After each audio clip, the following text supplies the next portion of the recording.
Hello guys, मेरा नाम है ऋषभ और आप देख रहे हैं गेट टू नो।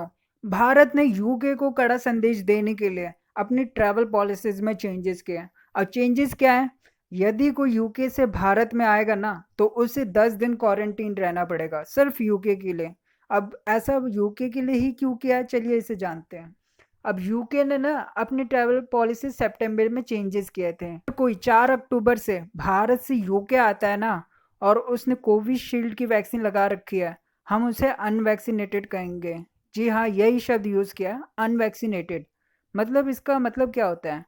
मतलब अनवैक्सीनेटेड का मतलब हम मानेंगे नहीं कि उसने वैक्सीन लगाई है। तो फिर उसके बाद क्या होगा? उसको पहले तो आरटीपीसीआर टेस्ट कराना होगा भारत से, वहाँ से आएगा तो। फिर यूके में होगा 2 दिन बाद आरटीपीसीआर टेस्ट। फिर 8 दिन बाद होगा आरटीपीसीआर टेस्ट। फिर 10 दिन वो क्वारंटीन रहेगा। और इस चीज़ का पैसा एडवांस में लिया जाएगा। तो फिर इससे प्रॉब्लम किसको होती? इससे प्रॉब्लम स्टूडेंट्स को होती, जिन्हें अपनी पढ़ाई पूरी करने जाना है या जिनको नया अपना एडमिशन लेना है, तो उनको उन पे खर्चा ज़्यादा बैठ जाता। भारत को जो दूसरी प्रॉब्लम थी ना वो था वैक्सीन। अब एस्ट्राजेनेका जो ऑक्सफर्ड ने बनाया, यूके की ही कंपनी है, उसी से मंजूरी लेके बस भारत में प्रोड्यूस होता है। और पुणे में सीरम इंस्टीट्यूट उसे प्रोड्यूस करता है सिर्फ। और नाम सिर्फ उसे कोविशील्ड रखा गया है। तो भाई, वही वैक्सीन लग रही है, इंडियंस लगा रहे हैं, तुम उस पर मतलब ऐसा क्यों कर रहे हो, भेदभाव जैसा? और यही बात शशि थरूर ने भी रखा। उनका कैम्ब्रिज में डिबेट भी था, उनने कैंसिल कर दिया। उनका बैटल ऑफ बिलोंगिंग बुक था जो वहाँ पे रिलीज होनी थी, यूके एडिशंस था, वो भी कैंसिल कर दिया। और उन्होंने ट्विटर पे आके लिखा कि ये बड़ा अजीब है, मतलब एस्ट्राजेनिका की ही वैक्सीन है, वही बनाता है, बस इंडिया में इसका प्रोडक्शन होता है पुणे में सीरम इंस्टीट्यूट द्वारा, बस नाम इसका कोविशील्ड है। और वही लगा के भारतीय यूके में आ रहे हैं और आप उससे क्वारंटीन कर रहे हैं। ये तो पूरा रेसिज्म ही है। इससे हमारे एस जयशंकर जाते हैं, वहाँ मीटिंग होती है, वो कहते हैं कि हम कोविन का जो डेटा है वो आपको प्रोवाइड करते हैं। अच्छा, यूके को ना सर्टिफिकेट से भी प्रॉब्लम था, तो उसके लिए बातचीत हुई। फिर उनने कहा कि नहीं, अब हमें सर्टिफिकेट से तो प्रॉब्लम नहीं है, ठीक है सर्टिफिकेट, पर हमें प्रॉब्लम है भारत में जो वैक्सीन लग रहा है ना उस चीज़ से। मतलब भारत में ना कोई श्योरिटी नहीं है कि वो वैक्सीन सही लग रहा है कि नहीं, कुछ और लगा दिया जा रहा है। तो उसका बस हमें डाउट है, इसलिए हम उन्हें क्वारंटीन रख रहे हैं। तो इसके बाद मतलब मीटिंग होने के बाद भी कोई निष्कर्ष निकल के नहीं आया। और तभी भारत 1 अक्टूबर को अपनी बात रखता है और कहता है कि हम यूके से अगर कोई भारत आता है तो उसे होम क्वारंटीन के लिए 10 दिन रखना होगा।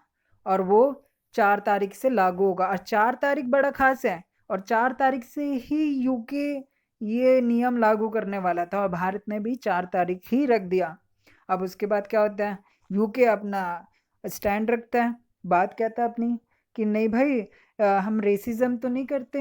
हमारे यहाँ तो कई सारे आए, स्टूडेंट्स आए, बिजनेसमैन आए, ट्रैवलर्स आए, हमने उन्हें अलाउ करा है। हाँ, 62,500 स्टूडेंट को हमने इशू करा है वीज़ाज। तो रेसिज्म नहीं कर रहे हम, ये है।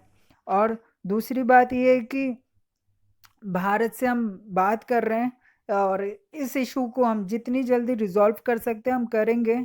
जितना इजी बना सकते हैं ट्रैवल के लिए उतना इजी बना रहे हैं।